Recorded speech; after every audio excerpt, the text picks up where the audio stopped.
Doctors day पर भोपाल के वरिष्ठ एंडोक्रोनोलॉजिस्ट डॉक्टर सचिन चित्तावर ने कहा कि डॉक्टर केवल दवाइयां नहीं देते बल्कि उनका आचरण और जीवन शैली भी समाज के लिए एक उदाहरण होती है। उन्होंने जोर देकर कहा कि एक चिकित्सक को अपने परामर्श को केवल पेशेवर दायरे में सीमित नहीं रखना चाहिए बल्कि उसे स्वयं के जीवन में भी उतारना चाहिए। उन्होंने कहा, मैं जो परामर्श देता हूँ उसे पहले खुद पर लागू करता हूँ, यही मेरी नैतिक जिम्मेदारी है। देखिए खास रिपोर्ट। देखिए, सबसे पहली बात तो कि जो भी आप बोलना चाहते हैं वो स्वयं सिद्ध करके दिखाएं तो लोग मानते हैं। लीडिंग बाय एग्जाम्पल, ये हमारे यहाँ सदियों से एक प्रथा रही है।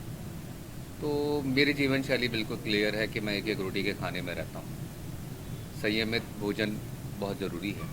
नियमित व्यायाम, सुबह 4 साढ़े 4 बजे उठ जाते हैं, 5 6 बजे के करीब मुझे दौड़ना जाना होता है या मैं जिम जाता हूँ। तो दिन में ऐसी 2 एक्टिविटी हो जाती है। और टेंशन तनाव से मैं दूर रहता हूँ। मैं पेशेंट देखता हूँ तो मैं बैक ऑफ माइंड में कुछ भी नहीं रखता। मैं हमेशा कहता हूँ कि एक उदाहरण ज़रूर है, आप कह सकते हैं कि वो गीता का सार भी है।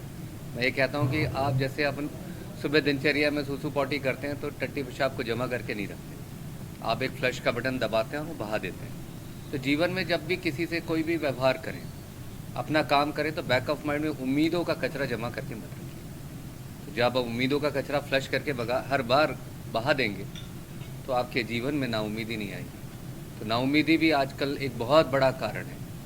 उपेक्षाएं बढ़ती हैं, अपेक्षाएं बढ़ती हैं तो उपेक्षित होते हो आप, और उपेक्षित होते हो तो जीवन में खुदल बुदल होती है। बीपी बढ़ने लगता है, शुगर बढ़ने लगता है, कोलेस्ट्रॉल होता है, हार्ट का प्रॉब्लम आने लगता है। तो दौड़िए, भागिए, नियमित व्यायाम करिए, संयमित भोजन लीजिए और 6 से 8 घंटे की नींद लीजिए। और किसी भी प्रकार से अपेक्षाएं न रखें तो उपेक्षित नहीं होंगे, और निरंतर प्रयास करेंगे तो जीवन में खुशी आएगी। तो यही मेरा संदेश है और यही मैं अपने जीवन में भी अपनाने की कोशिश करता हूँ। मदद का उसका उसमें मैंने सुना स्पिरिचुअलिटी का कितना रोल है? बहुत बड़ा रोल है, बहुत बड़ा रोल। देखिए, मैं मरीजों से कुरान के बारे में भी बात करता हूँ, जैन दर्शन के बारे में भी बात करता हूँ, गीता के बारे में भी बात करता हूँ। उनकी आस्थाओं के अनुरूप मैं उनको उनके रास्ते दिखाता हूँ।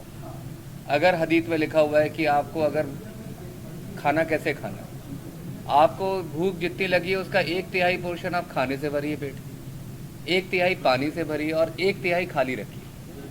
तो जब मैं कोट करता हूँ तो दे से कि हाँ भाई ये सही बात है।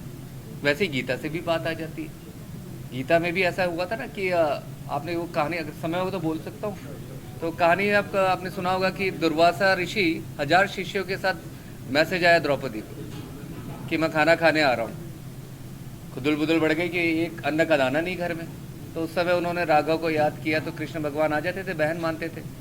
तो आते ही भगवान ने भी बोला कि मुझे भी खाना दो। बोले क्या मजाक कर रहे हो, खाली बर्तन दिखाए। तो एक अन्न का दाना मिला, तो भगवान ने अपने ज़बान पे वो अन्न का दाना रखा तो उनका भी पेट भर गया और दुर्वासा और 1000 शिष्यों का भी भर गया।